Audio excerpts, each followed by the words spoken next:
In this world, I feel that everything is fake. Nothing feels real. Everything seems to be fake and superficial. Everybody seems to be superficial in the crowd. I like being alone. Now you will say that I am talking negative, but let me tell you that I am not a negative thinking person. I am optimistic about my work and my circumstances, but still I find all these things superficial. Please sir, explain to me why I find all these things superficial. मैंने आपका सवाल सुना, एक बार फिर खुशी हुई। ये कमाल की बात है। एक साथ इतने जागे हुए लोग मैंने कम देखे हैं, समझदार लोग कम देखे हैं। अधिकांश लोग मन के तल पर सोए हुए हैं और इस कदर सोए हुए हैं कि उन्हें मालूम ही नहीं है कि वे क्या कर रहे हैं। मैंने इतना जीवन देखा है, इतना जीवन देखा है, इतने लोग देखे हैं और मैं भी आश्चर्यचकित रह जाता हूँ। यहाँ पर किसी को नहीं मालूम कि वो क्या कर रहा है, क्यों कर रहा है, कब हाथ ऊपर हो रहा है, कब आंख बंद हो रही है, वो क्यों बोल रहा है, क्या लिख रहा है, क्या पूछ रहा है, कुछ नहीं मालूम। ऐसे में जब कोई जागा हुआ व्यक्ति सवाल पूछता है तो मुझे खुशी होती है और बहुत खुशी होती है कि चलो, जो कुछ भी मैं कर रहा हूं उसके परिणाम काफी अच्छे आ रहे हैं ना। सो मैं आपको क्यों कहूंगा कि आप नकारात्मक सोच वाले व्यक्ति हैं।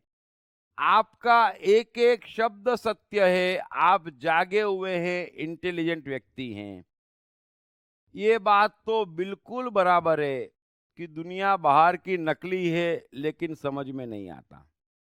मनुष्य अपने साथ रह नहीं पाता, भीड़ खोजता है, भागता है। ये सोए हुए व्यक्ति के लक्षण हैं। जागे हुए व्यक्ति को समझ में आ जाता है कि दुनिया नकली है, असली लोग बहुत कम हैं, है ना। दिल से मिलने वाले बहुत कम हैं। ये समझना बड़ा आसान है, फिर भी नहीं आता क्योंकि खुद ही खाली है ना। और इन खाली लोगों के लक्षण ही है कि एक सेकंड फालतू नहीं बैठ सकते, एक सेकंड अपने साथ नहीं बैठ सकते, एक सेकंड कुछ क्रिएटिव नहीं कर सकते।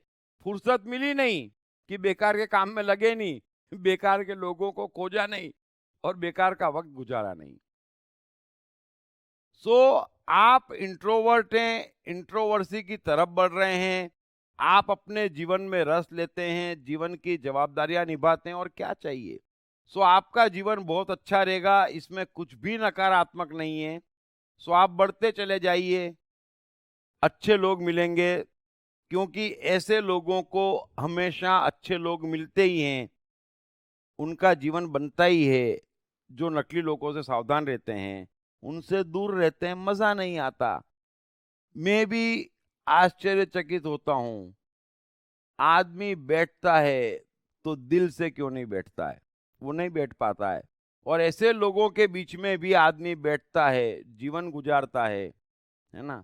सो आप उन सबसे बचे हुए हैं, उसकी आपको मुबारकबाद देता हूं। तो आपका जीवन स्टैंडर्ड रहेगा, सोच स्टैंडर्ड है, काफी एनर्जी से भरे रहेंगे। Thank you very much. खत्म हुआ इंतजार।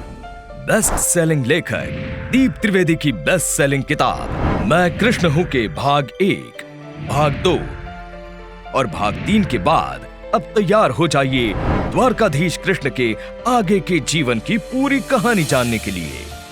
पढ़िए मैं कृष्ण हूं भाग 4, मेरे राजनीतिक उत्थान की दास्तान और जानिए कैसे कृष्ण आर्यावर्त की राजनीति का प्रमुख केंद्र बनकर उभरे। द्रौपदी स्वयंवर सफलतापूर्वक निपटाने हेतु कृष्ण को किन किन चुनौतियों का सामना करना पड़ा। पढ़िए मैं कृष्ण हूं भाग 5, मेरे और द्वारका के संघर्षशील दिनों की दास्तान और जानिए कृष्ण को अपनी ही बहन सुभद्रा का अर्जुन द्वारा क्यों अपहरण करवाना पड़ा। क्या भरी सभा में हुए द्रौपदी चीरहरण के दौरान कृष्ण ने द्रौपदी को अनगिनत साड़ियां दी थी। पढ़िए मैं कृष्ण हूं भाग 6, मेरे जीवन के अंतिम दिन और जानिए कृष्ण ने महाभारत युद्ध के दौरान पांडवों का ही साथ क्यों दिया था। क्यों कृष्ण की ही प्यारी द्वारका में अधिकांश यादव आपस में लड़कर खत्म हो गए। मैं कृष्ण हूं का चौथा, 5वां और अंतिम 6ठा भाग हिंदी और गुजराती में सिर्फ atmanestore.com पर उपलब्ध है।